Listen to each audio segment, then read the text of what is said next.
गांव के उस पुराने कुएं पर रोज की तरह भीड़ थी, लेकिन पिछले 3 दिनों से एक चेहरा गायब था। सरस्वती, वही सरस्वती जो सूरज की पहली किरण के साथ कुएं पर होती थी। पर सबसे ज्यादा अजीब वो सन्नाटा था जो उसके घर से आ रहा था। 12 साल की चांदनी रोज स्कूल जाती, रोज ताला लगाती और लौटकर अपनी माँ से बातें करती, लेकिन किसी ने ये नहीं देखा कि उन 3 दिनों में सरस्वती ने अपनी पलक तक नहीं झपकाई थी। क्या वाकई माँ सो रही थी, या उस बंद कमरे के पीछे कोई ऐसा खौफनाक सच था जिसे सुनने के बाद पूरे गांव की रूह कांपने वाली थी। चांदनी की सुबह हमेशा अपनी माँ की आवाज़ से होती थी, पर उस दिन कुछ अलग था। माँ, उठो ना, देखो धूप आंगन तक आ गई है। चांदनी ने धीरे से अपनी माँ के पैर छुए। शरीर ठंडा था, पत्र जैसा सख्त, पर मासूम चांदनी को लगा माँ को शायद ज्यादा थकान है। वो बाल्टी लेकर कुएं पर गई। गांव की औरतों ने टोका, री चांदनी, आज तेरी माँ नहीं दिखी, बीमार है क्या? चांदनी ने सहजता से कहा, नहीं काकी, माँ बस सो रही हैं, उठ ही नहीं रही, शायद बहुत गहरी नींद में है। औरतों के बीच फुसफुसाहट शुरू हो गई। सरस्वती जैसी मेहनती औरत 7 बजे तक सोई रहे, ये नामुमकिन था। पर चांदनी को स्कूल की जल्दी थी। उसने घर आकर अपनी माँ का चेहरा पानी से धोया, उनके बाल संवारे और उनकी साड़ी भी बदल दी। वो अपनी माँ के बेजान हाथ को हिलाती रही, पर वहां कोई हरकत नहीं थी। कोई बात नहीं माँ, आप आराम करो, मैं ताला लगाकर स्कूल जा रही हूँ। स्कूल में भी चांदनी की सहेलियां हैरान थी। दोपहर को जब वो घर लौटी, माँ वैसी ही लेटी थी। शाम ढली, रात हुई, पर सरस्वती की सांसें अब भी थमी हुई थी। चांदनी ने चूल्हा जलाया, रोटियां बनाई और एक निवाला माँ के मुंह के पास ले गई। माँ, खाना खा लो, फिर सो जाना। मुंह नहीं खुला। चांदनी ने जबरदस्ती निवाला अंदर डालना चाहा, पर वो गिर गया। उस रात चांदनी अपनी माँ की ठंडी छाती पर सिर रखकर सो गई, ये सोचकर कि कल तो माँ पक्का जाग जाएगी। तीसरे दिन की सुबह गांव वालों का शक यकीन में बदलने लगा। घर के बाहर से गुजरने वाले काका और रमन ने गौर किया कि घर के झरोखे से एक अजीब सी भारी और तीखी गंध, बदबू आने लगी है। रमन, कुछ गड़बड़ है। सरस्वती 3 दिन से घर से बाहर नहीं निकली, और ये गंध। जैसे ही चांदनी स्कूल से लौटी, गांव वालों ने उसे घेर लिया। बिटिया, तेरी माँ कहाँ है? वो सो रही हैं काका, 3 दिन हो गए, वो जाग ही नहीं रही। मैंने उनकी साड़ी बदली, उन्हें खाना खिलाया, पर वो बोल नहीं रही। जब गांव वालों ने दरवाजा तोड़ा तो मंजर देख सबकी चीख निकल गई। सरस्वती का शरीर नीला पड़ चुका था। वो 3 दिन पहले ही मर चुकी थी। चांदनी 3 दिनों से एक लाश के साथ रह रही थी, उसे नहला रही थी, उसे खिलाने की कोशिश। माँ के अंतिम संस्कार के बाद चांदनी के सिर से छत छिन गई। समाज की कुरीति देखिए, जिस मासूम ने अपनी माँ को खोया, गांव वालों ने उसे अनाथ अपशगुनी घोषित कर दिया। चांदनी अपनी मामी के घर गई। मामी, मुझे रख लो, मेरा कोई नहीं है। मामी ने दरवाजा मुंह पर बंद कर दिया।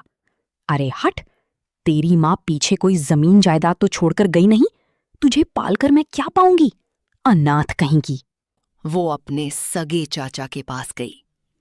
उन्होंने तो उसे पहचानने तक से इनकार कर दिया। भगाओ इस पागल लड़की को यहाँ से, मेरा कोई भाई नहीं था।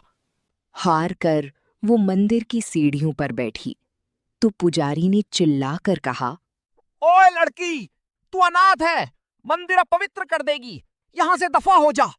उस रात चांदनी अपनी उसी टूटी झोपड़ी में लौटी जहां कभी माँ की हंसी गूंजती थी।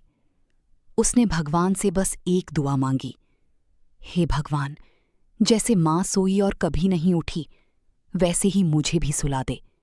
मुझे अनाथ बनकर नहीं जीना। अगली सुबह चांदनी की आंखें खुलीं, पर उसकी किस्मत बदलने वाली थी। गांव के रास्ते पर एक आदमी बेहोश पड़ा था। जहां पूरा गांव उसे नशेड़ी समझकर आगे बढ़ गया, वहीं चांदनी ने दौड़कर उसे पानी पिलाया।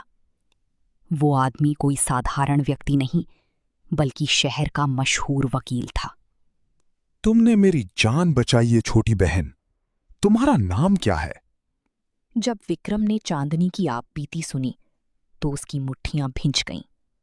चांदनी, अब तुम अनाथ नहीं हो।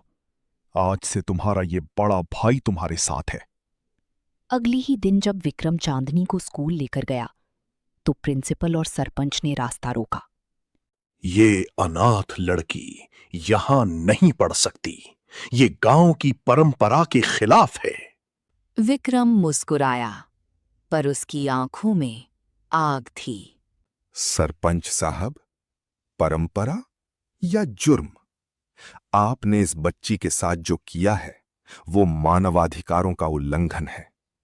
और दरोगा जी, आप जो इनके इशारों पर नाच रहे हैं, याद रखिएगा, मैं वो वकील हूं जिसके पिता खुद जज थे। आपकी वर्दी उतरने में देर नहीं लगेगी। पल भर में पासा पलट गया।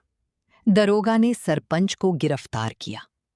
जो गांव वाले चांदनी को अछूत कह रहे थे, वे अब डर के मारे कांप रहे थे।